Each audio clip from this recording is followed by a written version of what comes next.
Good evening and thank you for joining us for this 13 Plus FastCast. I'm Mary Coleman. We want to give you a look at some of the top stories that we are covering it is Friday this evening. We have been following a story closely about Ocotillo. Now, the situation for people living at this Southside Motel that hosted a sober living program has gone from bad to worse, and now everyone there is being ordered out, and it's no longer just about money. Our reporter JD Wallace has that story tonight.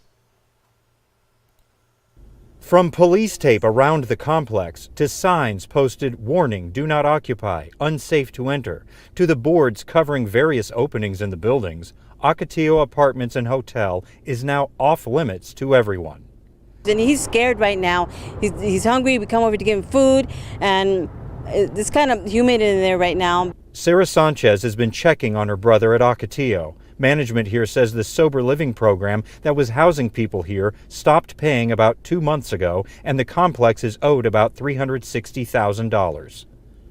My brother's been in the streets for 2 years, and finally he got to a bed he could sleep in. Finally, now he has to leave, and he just wants, all he wants is a motel voucher for 2 weeks. The disputed timeline to leave between management and people still here has been overridden. Code enforcement found not only no electricity, but no fire suppression after it was vandalized. No one can stay here, and Tucson police are here to ensure it clears out. Sarah Sanchez doesn't know what to do. Why can't they stay with you? Well, let me tell you something. If your brother went to your house and he was a drunk or addict, what are you going to do? Are you going to keep him in the room, or are you going to kick him out? No, what you're supposed to do is take him to CRC, take him to Sonora Behavioral Health, take him to CBI. The city says it and community partners found beds for another 30 people yesterday, but Sarah Sanchez says her experience with a variety of providers has been frustrating. What do you mean you're in the works?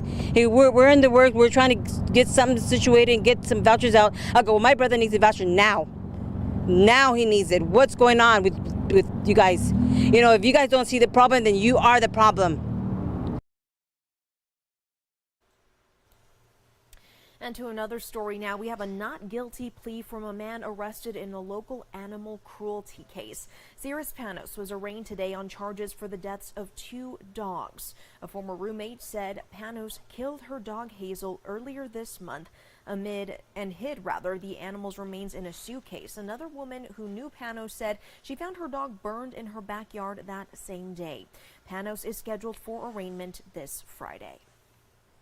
And we are learning more about the Tucson man charged with a high-speed chase in Midtown. Take a look at some of the video from last night. Now, video court. Michael Jesus Luera is in the Pima County Jail facing 2 counts of aggravated assault, endangerment, and criminal damage. He walked into video court last night with the help of a walker, as you see there on the side.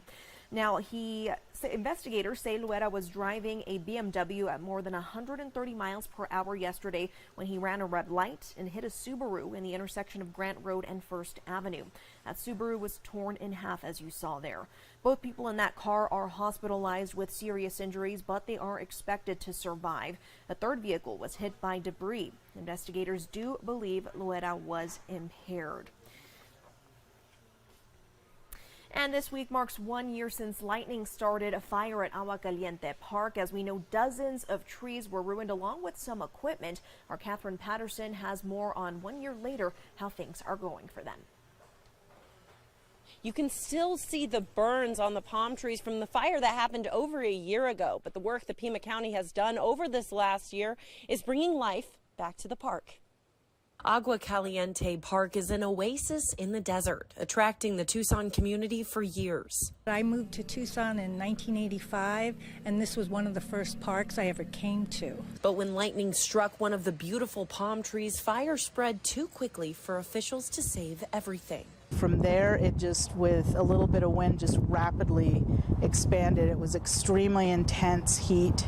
You could feel it from even just the main part of Roger Road. All of us locals, we were very devastated. I mean, we have wildfires up in the Catalinas, but never this close. Once the fire was extinguished, the park took each step day by day. First, we had to clean out all of the ash and debris that came down in that fire, which was pretty substantial. And then from there, we basically started looking at how do we rehab this area. And they're working on doing just that. taking the opportunity to introduce new life and watch as the gorgeous greenery begins to grow again. We started planting a lot of plants along there and at the spring, including replacing some of the palm trees with just a different variety of native plants, ash trees and willow trees predominantly. And the visitors who love this area are beginning to see the changes too. It's revitalizing, and we need places like this in Tucson. We really do. Everybody seems happy. That's the energy, and it's also a very serene place. It's very quiet and peaceful here. Now, the work isn't over for this park here. We have more information on the different projects that they are still working on our website at KOLD.com. Reporting in Tucson, Catherine Patterson, 13 News.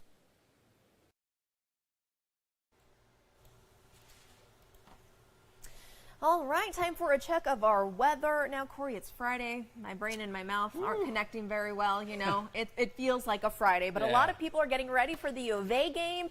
Very exciting. However, I hear that you might be coming with some not so great news about our weather. I know. I feel like I've been doing this like the whole time I've been here, right? So I started in late June. Just since then, it's been very hot. So, yes, I'm not going to be talking about the heat, guys. That's good. But I'm going to be talking about some wind. And let's now talk about that right now. So here are the highest wind gusts today. Just some of the observational sites, unfortunately, don't pick it up. But, hey, you can still get a pretty good idea. Most of them did record wind, and especially in the northern portion of the state. Very gusty winds. A lot of areas seeing 30-mile-per-hour plus gusts. But, hey, in our neck of the woods, how about Nogales and Douglas getting 30-mile-per-hour gusts? Tucson peaking at 26-mile-per-hour gusts. So, hey, it definitely was a gustier day, and that gusty trend will certainly continue tomorrow. We'll see winds really pick up right now. Those winds just a bit calmer. But, hey, look at this. The reds and the purples getting into our neck of the woods, which mean 30, 40-mile-per-hour plus gusts, and that's what you're seeing here. 30-mile-per-hour plus gust at around 3 o'clock. So around 2 to 5, that's when you can see the strongest winds. How about 43-mile-per-hour gusts in Gila Bend to our west, and Sierra Vista 31, Nogales 36-mile-per-hour gusts. So a lot of gusty winds on tap for Saturday, and they will continue into Sunday, maybe just a tad weaker as the stronger winds will shift just a bit to the east. 33-mile-per-hour gusts in Wilcox, Safford 32, 31 in Tucson. How about getting close to 40-mile-per-hour gusts in a place like Green Valley at 38-mile-per-hour gusts? So, yes, Mary, the game is tomorrow. Washington, number 7 ranked versus Arizona. A big game, a big matchup. But unfortunately, hey, it may look like during the beginning of the game you might have to go ground and pound with the wind you're going to start off with, especially in the tailgate, right? So 1 to 4, which is really the bulk of the tailgate, that's when the strongest winds will be. They'll settle in the mid-90s with mostly clear conditions. Winds will be at around sustained 25 miles per hour, but gusting possibly up to 60. So, yeah, could be a bad hair day. I'd recommend, wearing maybe some glasses, a mask, because there could be some dust blowing around, maybe a hat and a hair tie as well. But by kickoff right there, that's what usually happens in the afternoon. Sun sets, the winds will calm down just a bit, but still gusting to 20 miles per hour at the game start at around 7. Really, at the game's end, it'll be nice temperature-wise, mid-70s with really no winds, just 10 miles per hour, peaking at around there. And because of the strong winds, we have a red flag warning. That's where the red is, and where you're seeing that tan in the northern portion of the state, that is just strictly a wind advisory. But in our neck of the woods, combining the dry conditions and the strong winds will bring about a red flag warning and a fire risk. This will be for tomorrow, 11 a.m. through 7 p.m. Winds 20 to 25 miles per hour, gusting up to 40. Low humidity, 10 to 15%. You can see what that includes. It does not include the eastern portion of the state like Cochise, Graham, and Green Lake County, but does include a lot of our neck of the woods here in Tucson, Benson, Sierra Vista, in through Casa Grande, all under the gun with that warning. And maybe wondering, well, why is that happening? Well, it's because of a trough. Well, who cares? What even is a trough? Well, I'm going to break down why this trough digging into our region is significant in creating these strong winds, and therefore that red flag warning. Watch what happens.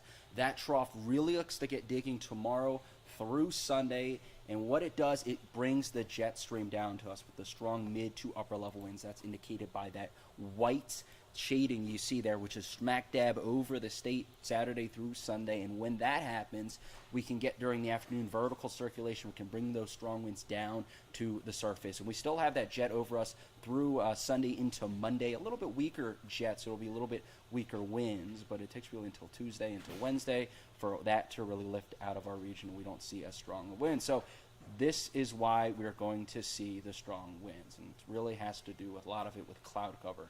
Okay, so this is why sunny skies are best to feel strong afternoon winds. So when you have some cloudy conditions in the morning throughout the day, you don't get that surface heating. This kind of can tie back to thunderstorms, right? That surface heating creates the instability. All instability is rising air and vertical circulation. So when it's cloudy, you don't have that vertical circulation. The circulation doesn't get high enough to reach the jet stream and bring down those strong winds, so you get really weak surface winds. But on a day like this weekend, where we're expecting plentiful of sunshine through the morning, throughout the afternoon, this is what you get. You get more surface heating and therefore more instability, which is really just the ability for air to rise and circulate. More vertical mixing means that that circulation can get all the way up to the jet stream, bringing down those very strong winds to the surface. And that is exactly what we have Saturday and Sunday. So here's some of the hazards from the wind, right? Fire, obviously, coupled with those dry conditions. Fire weather is a lot more conducive for starting fires and spreading them, as well as dust, right? Let's think about how dry it's been. The dirt is very loose, so going to be very easily blown around, so could reduce visibility. Also pollen, peak ragweed season, so we'll have to watch out for all that pollen being blown around in the air, especially this weekend. And it's been very dry, so that's really setting up the stage for this red flag warning, right? Just a 34th of an inch in September. You average over an inch, so it's very, very dry, and especially where we are right now we're right at the end of monsoon, so you get the rainiest July and August. In September, it does taper off. It's still over an inch of rain. You expect a little bit more than what we saw, but right at the end of monsoon. It ends, the last day is tomorrow, and then we start to settle into that very dry fall-like pattern, which seems to have already happened, shutting off any chance of any storm activity. And is any of that going to change? Really, no. The whole state is dry, but I mean, you take a look to our east and southeast. They're dealing with some storms south of the international border into New Mexico and Texas. But unfortunately, we're going to stay dry, and we'll continue to stay dry for a while, as dew points not looking impressive, guys. You like them to see over 50 degrees. When you get 30, 20-degree dew points, that is super dry, which is setting the stage for that red flag warning. Any rain throughout the next 7 days? Well, nope. Wow, Take a look, right? that's really eye-opening. Right, yeah, just a whole Mother Nature is saying, yep, you all can get some rain, but stand aside, Arizona. Mm-hmm. Not so fast. Don't go through that door. That's saying that you're going to get any rain, right? Just a big gaping hole there. It's because monsoon is really shut off. So overall, guys, dry conditions, strong winds this weekend, conducive for fire conditions. So please practice these safety precautions, because 90% of wildfires are preventable, which means 90% of them are caused by humans. So don't use charcoal grills. Do not toss your cigarettes. Check your tow chains if you have them. Do not drive over dry grass. So we all have a part in preventing wildfires. But hey, Mary, I'm going to finish it off with this. A good thing that this trough is going to bring, which is bringing us windy conditions, it's going to cool us down significantly. How about back into the 80s, like Back to the Future, into the 80s on Sunday, and sticking in the 80s through Wednesday's slight warm-up, though. But hey, how about us settling finally into those fall-like temperatures? Heck yes.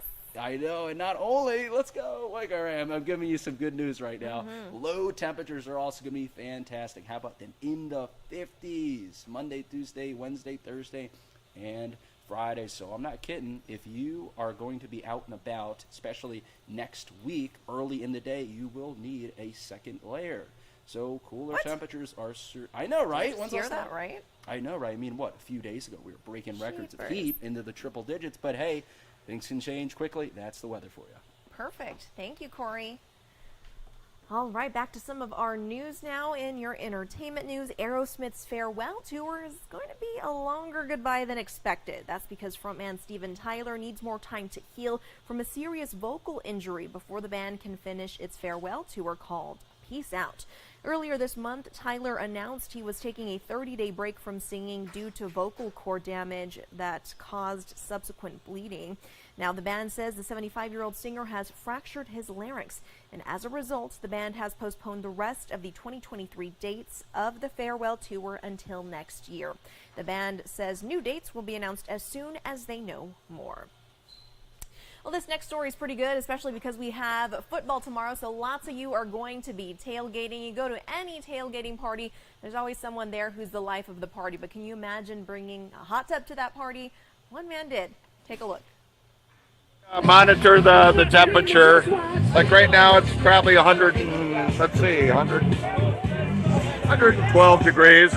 Denny Arney and Mark Mullins are responsible for setting up the hot tub for Lions games. Their late friend Ron started the Tubgator tradition in 1995. Everybody thought he was crazy when he said he was going to make a hot tub on a trailer. Yeah. He did it. Now the Tubgators are in the Tailgating Hall of Fame. Every game, an opposing fan pours the blue dye into the water. The Lions diehards host for this game is Packers fan Kelly Jones, who also has the tailgate down to a science. We will have the game on TV there for the people who don't make to it. Kind of a DJ area set up here. Jones's veteran tailgate zone is complete with 3 bars. So this is our new bar this year. A throne, and a built-in bottle opener. But the best part for his guests? They can donate to veterans' causes, but otherwise, the drinks are free of charge. We don't charge for anything here. It's an at-will donation. Whether rooting for the green and gold or Honolulu blue and white, the fans say football is about having fun. It's family, friends, camaraderie. It's more about the camaraderie and the people. I love everybody. If we lose, I'll still hug them and kiss them and be so happy that we're here. Good stuff there. I do want to tell you guys about some breaking news that we are hearing about. Tucson police say there was a serious injury collision. They say East Side officers are investigating a head-on collision that is on East Old Spanish Trail at South Golub Road. Traffic is shut down in all directions. They say traffic detectives are en route. You are asked to avoid the area and use an alternate route if possible. We are working to gather more information, so be sure to join us on 13 News Live at 10 for the very latest. For now, we're going to leave you with the live look overlooking the city of Tucson. Pretty gorgeous evening. Again, join us tonight on 13 News Live at 10. We'll see you then.